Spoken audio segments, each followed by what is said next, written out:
commercial.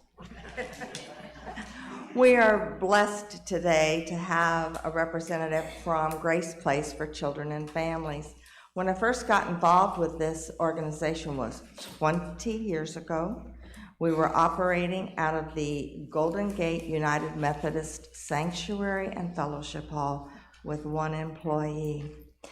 I am so excited to have Stacy Vaughn, Chief Development Officer, here with you today to share how God has truly blessed this ministry. Stacy, thanks for being here. Thank you, Beth, for this wonderful opportunity, and thanks to everyone for having me this morning. So a little bit about Grace Place for Children and Families. As Beth mentioned, we've been around for 20 years. We're right in Golden Gate City where 35,000 people live. Those people are our landscapers, our housekeepers, our bussers and servers at restaurants. They're our construction workers, our roofers, and they have come to our country to make a better life for their family. Our key program is our Morning Bright Beginnings program. It's a preschool, but it's different than any other preschool because while your child's learning to read, write, and speak in English, you as a parent are in a classroom learning to read, write, and speak in English because they come to our country with really, really strong work ethics. But if you don't speak the language, you're never gonna move from the back of the kitchen to the front of the kitchen. You're never gonna move from cleaning the hotel rooms at the Ritz to maybe running the front desk at the Ritz. So while your child's learning, you're also in a classroom learning. We bus our students to our campus.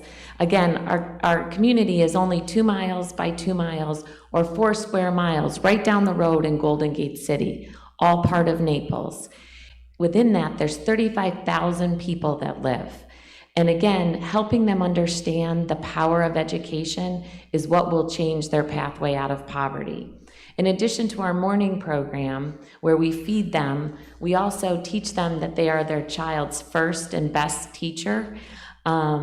We also make sure that they come into the classroom and see how the teachers are working with their little ones so that they can carry that home when they're at home with their child. Because no matter how hard we work with them, if they don't buy into the power of education, it will never change their pathway.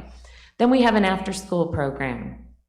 We bus our students. There's 5 elementary schools in Golden Gate. Because of the large population that lives there, we bus them to our campus. We have 3 main priorities. Make sure they're fed dinner, make sure their homework is done, because I don't know if all of you remember, but I certainly remember those days I wanted to dive under my desk when I didn't have my homework done, hoping to God the teacher did not call on me, where those days you had your homework done and your hand is constantly going up. So we make sure their homework is done, because again, if you're constantly getting that positive reinforcement, great job, Jose, great answer, Jose, that was awesome, Jose, all of a sudden that love of education builds and builds and builds. That's how we change the cycle of poverty. And then we also do a lesson with them. We make sure that they're a little bit of ahead of where the rest of their peers are. So we have the 5 elementary students come to campus, 5 schools come to campus, and then we have teachers that go to Golden Gate Middle School and Golden Gate High School. The same 3 priorities: make sure they're fed, make sure their homework is done, and make sure they have a lesson. We have a mentor program for our high school students. Not everyone is destined for college. We give out scholarships for our high school seniors, but then we also have a mentor program to help those students say, hey, maybe a plumber, maybe an electrician, maybe a trade school. And again, we need that here in Naples. I mean, I remember after Ian, it took forever to get a plumber, an electrician. So again, helping guide them through our mentor program. And then at nighttime, if that isn't enough during the day, our campus clears out about 6:15, 6:30, and then at 7 o'clock, our adult education classes start. Those are for all, it's typically our dads who have been working all day. They come back at nighttime because typically their wife is in our morning program learning to read, write, and speak in English. They come back at nighttime and they take our adult education classes. We have financial literacy being taught, English, digital literacy, and citizenship classes. We're super, super proud. We have 100% pass rate with our citizenship classes. So they are working really, really hard to be contributing members here in Collier County. We also on Fridays have a food pantry. A food pantry is open to anyone in Collier County.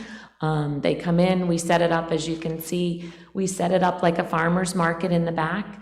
They come in with their grocery cart and do shopping. They pick whatever they are, because there's nothing dignified in me handing you a bag of food, and if your child's allergic to peanut butter, it doesn't help you that I just gave you 2 jars of peanut butter. So we set it up like a farmer's market. We have about 350 to 400 families that come through our food pantry on Fridays that we serve. How can you get involved with Grace Place? Just come out and see what we do. Come out and take a tour and see, because I know I'm trying to keep it short. I promised Beth no more than I could stand up here and tell you all the success stories that we have. But come out and see what we do. We're literally right down the road. Come out. No pressure, just walk around the campus, meet our students.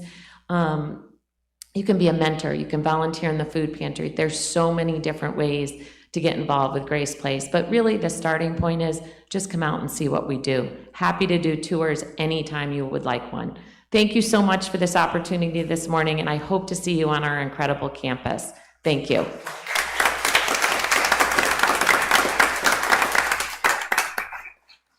Thank you so much. What an important and special ministry in our community and in our